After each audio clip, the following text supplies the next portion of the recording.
Question 17. This question is about D-block elements. A. Most D-block elements are also classified as transition elements. Explain why scandium and zinc are classified as D-block elements but are not also transition elements. Your explanation should include full electron configurations. But first is to define transition element. Transition element has an ion with incomplete or partially filled d subshell or d orbitals. So they have to have incomplete or partially filled d subshells or d orbitals. D-block subshells or d orbital is being filled and has highest energy. Scandium has atomic mass of 45 and atomic number of 21. Atomic mass is number of protons plus neutrons. Atomic number is number of protons. And this is the electron configuration with the p orbital, which is p2p6, because you got 2 electrons in each orbital of 3 orbitals of p. And same thing here. So those has been spread out. Without the p orbital being spread out, this is the electron configurations. For zinc, 65 and 30 as atomic mass, which is number of protons plus neutrons, and atomic number here, that's number of protons. The electron configuration is this. Now to make the ion to be classified as transition element, so the two ion for one for scandium and scandium 3+. Well, scandium would have lost these 3 electrons here to become scandium 3+. So there are no d orbital electrons in its ion. For zinc 2+, its loss is 2 electrons here, and you only have filled d orbitals.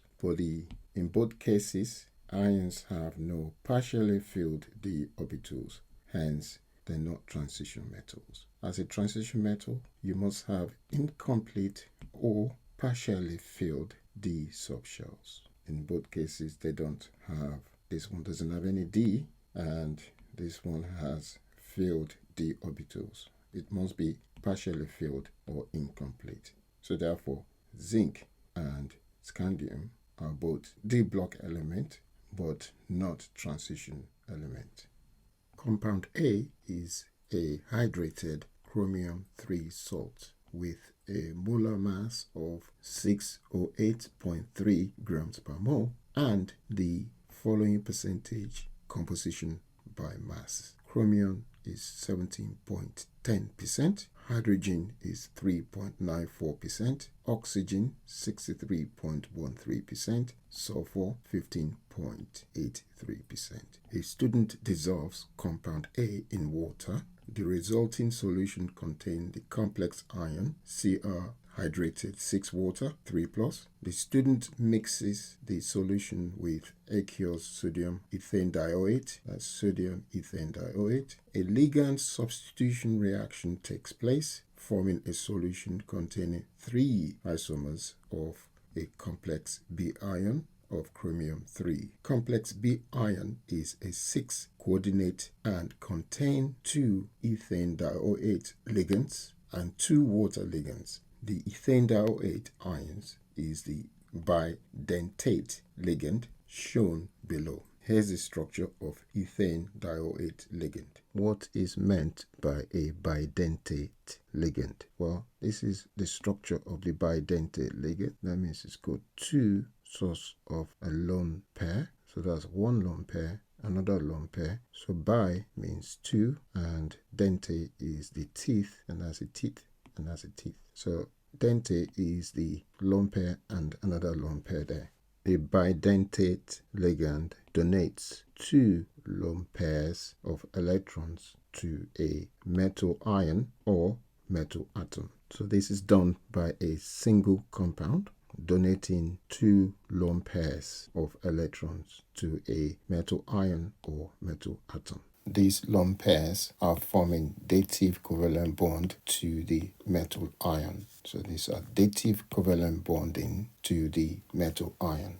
Part 2. Determine the formulae of A and B. Write the ionic equation for the ligand substitution and show 3D structures for the 3 stereoisomers of B. So first of all, well, we know that mole is mass over relative molecular mass. So that's mole is mass weighed over relative molecular mass. For formula of hydrated salt A from the percentage given in here, so we're using these percentages to calculate that. And for formula of the hydrated salt A, we can start with the elements here. So that's chromium, hydrogen, oxygen, and sulfur. And we know the mass given. This is the percentage mass given from here. And we can then work out the relative molecular mass from the periodic table. Chromium is 52, hydrogen is 1.008, and oxygen is 16 grams per mole. Sulfur is 32 grams per mole. And so from there we can work out the mole, and it's the mole which is that over that. So the mole is going to be this divided by that. So that's divided, and we get these values here. From there, we can work out the ratio with the smallest value. Well, so we know that for the smallest value is this one here is the smallest value. So we're going to divide everything by the smallest value. So that's the smallest value. So we're dividing everything by the smallest value to get the ratio here. And we're going to get the ratio here. That divided by that is 1. That divided by that is 12. That divided by this is 12. That divided by that is roughly 1.5. And because we're going to get 1.5 here, we need to times it by 2 to get rid of the fraction, because that's 3 over 2. That's why we times it by 2. So this will become 2. And so we get 2, 24, 24, 3. So now we know the ratio is chromium is 2, hydrogen is 24, oxygen is 24, and sulfur is 3. And so we can form water here because we got 24 hydrogen. So to form water with this one will be 2 because hydrogen is H2. So we need 12 to multiply by 2 to get the 24. So that will be 12 H2O. And therefore we got 12 oxygen stuck in there. So the rest oxygen we go with is sulfur. But the sulfate is SO4. So 4 times 3. So we need 3 sulfates. And so obviously that's 3 sulfur there. So that makes sense because that's 3 sulfur. So we need 3 sulfate because 3 times 1, 3 times 4, that's 12. That's the rest of the 12 left here goes here. And the other 12 goes there. 12 times 1. So that's 12. So now we found the compound we're looking for. So we got chromium 2, sulfate 3, dot 12 water, hydrated by 12 water. And now that we've got that, what we need to do is to find the formula of B and ionic equation. And the chromium is Cr, hydrated water, 3 plus the ligand, that's the 2 ligand, and that gives chromium and the 2 ligand. So the ligand is bidentate, and 2 of them make it 4 ligand, and this is 6. So we need 2 more water. So that's why I got the 2 more water. This one is, each one of these is bidentate. So that means 2 times 2 is 4. So that's why we got 4 there. Well, 2 times that. So that's 4 ligand. And because we need 6 ligand, so that is compensated for 4. And now we got 2 left of water. So because we got 2 left of water, so we've lost 4 water. So that's 4 water lost. And then the charge, this is 2 minus.